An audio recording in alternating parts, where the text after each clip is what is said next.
देखो इसमें दिया है मीना 2000 रुपये निकालने के लिए एक बैंक गई। उसने खजांची से 50 रुपये तथा 100 रुपये के नोट देने के लिए कहा। मीना ने कुल 25 नोट प्राप्त किए। ज्ञात कीजिए कि उसने 50 रुपये और 100 रुपये के कितने नोट प्राप्त किए, ये हमें निकालना है। तो देखो मैंने क्या बोला था, जो हमें निकालना होता है उसी को हम अपनी तरफ से कुछ मानते हैं। तो मुझे निकालना क्या है, इसमें 50 रुपये और 50 रुपये के कितने नोट प्राप्त किए उसने, वो निकालना है। तो यहाँ पर हम मान लेंगे कि माना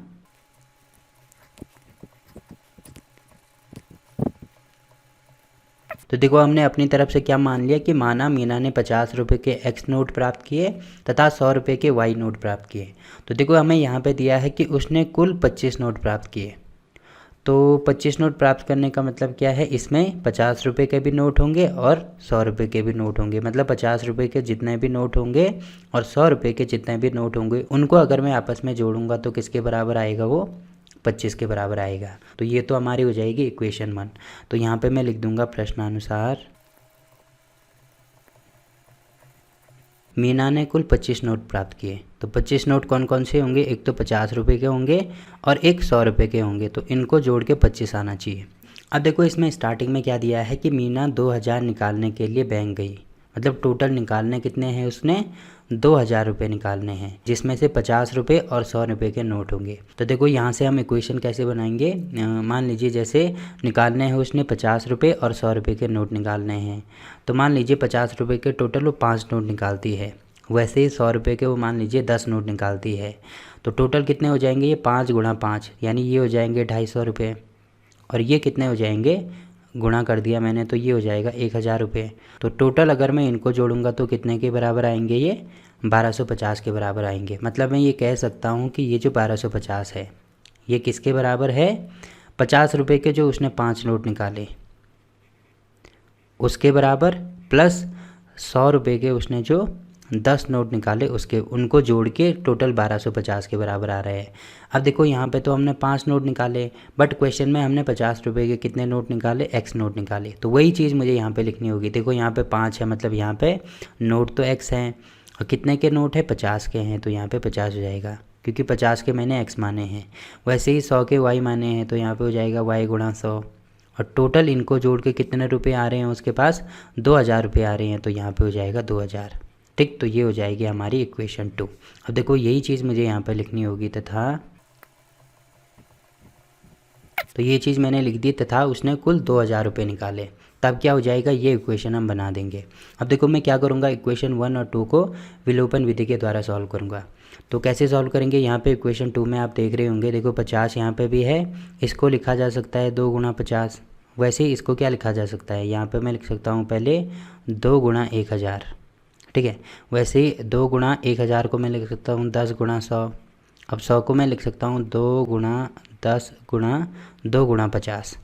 मतलब आप ऐसे समझो, क्योंकि 50 यहाँ पे भी है, यहाँ पे भी है, यहाँ पे भी है, तो इसको गुणा कर दो। तो इसको मैं लिख सकता हूँ 400 गुणा 50। मतलब 2000 को मैंने लिख दिया 400 गुणा 50। तो देखो इससे क्या फ़ायदा होगा, 50 यहाँ भी है, यहाँ भी है, तो यहाँ से अगर मैं 50 कॉमन लेता हूँ तो यहाँ पे हो जाएगा x प्लस 2y। क्योंकि 50 कॉमन ले लिया तो यहाँ पे केवल x बचा, और यहाँ पे 50 कॉमन ले लिया तो यहाँ पे 2 और y बचा, तो ये मैंने कर दिया। और बराबर में 2000 को मैं ऐसे लिख सकता हूँ, तो ये हो जाएगा 400 गुणा 50। अब 50 को नीचे लेके आओ, या 50 से 50 कैंसिल कर सकते हैं। ठीक है, तो यहाँ पे कितना हो जाएगा, x प्लस 2y बराबर 400। या ऐसे समझ में नहीं आ रहा है तो यहाँ पे तो राइट हैंड साइड में 2000 है, और बटे में ये 50 नीचे लेके आएंगे तो यहाँ पे हो जाएगा 50। अब इससे ये कैंसिल, 5 से काट दो, यहाँ पे हो जाएगा 40। देखो ये 40 होगा, यहाँ पे मैंने गलत कर दिया साइड से, हाँ, क्योंकि यहाँ पे 10 था ना, तो यहाँ पे 10 होगा और यहाँ पे 1 जीरो कम हो जाएगा, यानी 40 गुणा 50। तब ये 2000 होगा, तो यहाँ पे कितना होगा, ये 40 होगा। ठीक, तो ये होगी हमारी इक्वेशन 2। अब देखो इक्वेशन 1 भी हमारे पास है, 2 भी हमारे पास है। तो समीकरण 1 और 2 को विलोपन विधि के द्वारा सॉल्व करने पर, तो यहाँ पे क्या हो जाएगा, x प्लस वाई बराबर होगा 25 और x प्लस 2y बराबर होगा 40। तो आप यहाँ पे देख रहे होंगे x यहाँ पे भी है, यहाँ पे भी है, यहाँ पे भी और यहाँ पे भी, दोनों जगहों पे सेम है। इसका मतलब मैं इसको डायरेक्ट सॉल्व कर सकता हूँ। तो यहाँ पे प्लस है तो माइनस होगा, यहाँ पे प्लस है तो माइनस होगा, यहाँ पे प्लस है तो माइनस होगा। तो इससे ये वाला कैंसिल।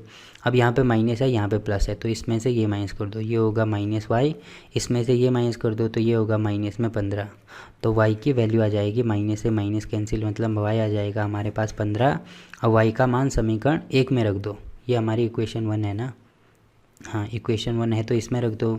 तो यहाँ पे हो जाएगा, ये लिखना भी होगा कि y का मान समीकरण 1 में रखने पर, तब हो जाएगा x प्लस में y है 15 बराबर है 25 के, तो x बराबर होगा 25 माइनस 15। तो x बराबर कितना आ रहा है हमारा 10 आ रहा है। ठीक है, तो x मैंने निकाल दिया 10 और y निकाल दिया 15। तो x हमने क्या माना था, x माना था कि 50 रुपये के नोट। तो ये हो जाएगा 10 और y हो जाएगा 15।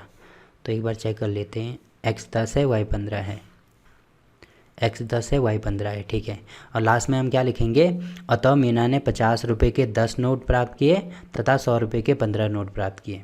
तो ये हमारा आंसर हो जाएगा।